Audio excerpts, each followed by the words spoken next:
अरे चलो भाई, अगर सारी तैयारियां हो गई हैं तो समय से हमें गांव भी पहुंचना है। सारे रिश्तेदार बैठ गए हैं ना बस में, और सामान वो भी रख लिया है ना याद से, सारा कुछ छूटा तो नहीं। भाग्यवान, सारा सामान रख लिया है। रिश्तेदार भी कब बस में बैठ गए हैं। चलो माँ, मैं भी आ गई। वैसे पापा, गांव में ज्यादा गर्मी तो नहीं होगी ना? अगर शहर में शादी होती तो कोई टेंशन ही नहीं होती, आराम से बैंक्वेट हॉल में सब एसी में होते, लेकिन गांव में शादी हो रही है।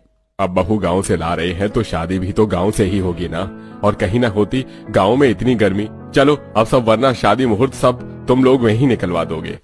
एक एक परिवार के सदस्य गाड़ी में बैठ रहे होते हैं कि तभी पड़ोसन मनोरमा के पास जाती है, जो आराम से अपने आंगन में पौधे को पानी दे रही होती है। ये देख। अरे मनोरमा बहन, पड़ोसी में सबसे पहले मैंने आपको ही न्योता दिया था, और आप हैं कि चल ही नहीं रही। गांव की शादी में जाने का हमें कोई शौक नहीं है। मैं तो तुमसे कह कह कर थक गई कि अपने पवन के लिए कोई शहर की ही लड़की ढूंढ लो, लेकिन तुम तो जिद पकड़ कर बैठ गई कि लाऊंगी तो गांव की लड़की ही लाऊंगी। गांव की लड़कियों को कुछ आता जाता नहीं है।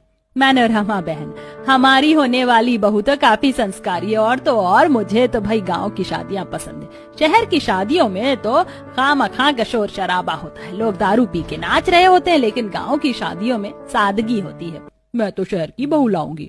तुम देखना, जब मेरे बेटे की शादी होगी ना तो कितनी धूमधाम से होगी।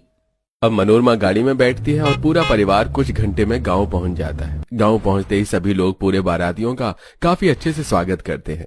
खाने पीने का इंतजाम भी पुराने जमाने जैसा ही था। जब शहर में सब टेबल कुर्सी पर बैठकर खाते हैं, तो वहीं गांव में सबको जमीन पे बिठाकर खाना परोसा जा रहा था। वहाँ शहर में तो बूफे सिस्टम होता है, यहाँ तो लोग खुद ही खाना दे रहे हैं, वो भी इस तरह जमीन पर बिठाकर, और यहाँ तो डीजे भी नहीं है। मैं तो सोच कर आई थी अपने भाई की शादी में बहुत डांस करूंगी।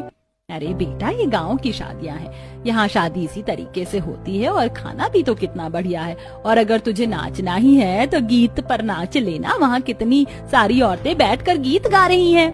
थोड़ी देर में मनोरमा की होने वाली बहू कंचन साड़ी पहने पुराने जमाने जैसी दुल्हन जैसा तैयार होकर आती है।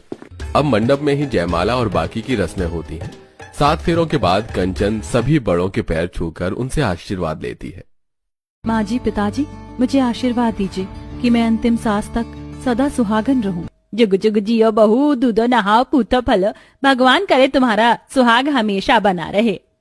शादी के बाद भी गांव में सारी बाराती 1 से 2 वहीं रुकते हैं, तो वहीं इसी बीच शहर में आज ही मैंने सरला से कहा था कि अपनी बेटी की शादी तो मैं शहरी तरीके से धूमधाम से करूंगी, और तू चाहता है कि तेरी कोर्ट मैरिज हो, वो भी 1 से 2 दिन के अंदर। तूने तो मेरे सारे अरमान पर पानी फेर दिया।